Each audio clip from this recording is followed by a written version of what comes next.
All right, guys, just so you're wondering here, if you're having any issues with your fuel pumps on these, quad runners, 250s, King Quad 300s, pretty much all of these, Suzuki type of platforms. But basically, this ATV has, this ATV has something called a pulse vacuum fuel pump. So on the one side, you're going to get fuel in, other side that you're going to get fuel out, and this is going to go to a vacuum line.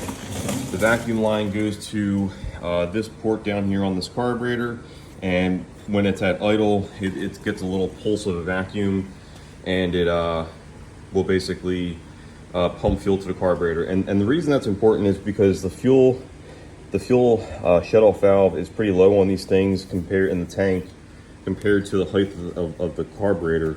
So it needs the fuel pump to pump the fuel to the carburetor.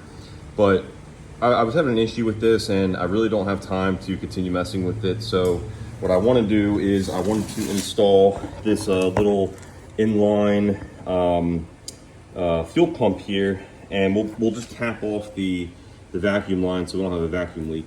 What we want ground, and we're going to need 12 volts power supply. But the thing is, I don't want this to be on all the time. I only want this to be on when the key's on.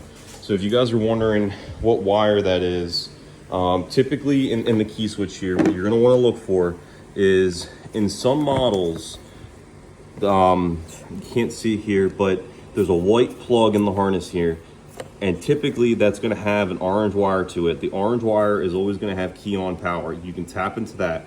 Sometimes this plug down here goes into something. Not 100% sure what that's for. I think that might be something else. But what you're looking for, though, is there's this other wire here that looks like it's just a solid orange wire. So any one of those will work. The thing that you want to use to test this is you want a test light, and basically you'll stick this in here, and you'll notice the key's off. But when you go key on, you get power. And even with the headlight on, and you go to the next position. So we'll be tapping into that for the power for the fuel pump on this thing, and then that way, instead of using the vacuum pump, we'll just end up using this little 12 volt trickle pump to feed the carburetor, and it'll be right because it'll be tied into the 12 volt power supply key on. So that's a little tip for you guys if you guys are looking at doing any work on these Suzuki King Quads or Quad Runners with these diaphragm pumps. That's the wire that you're going to be looking for.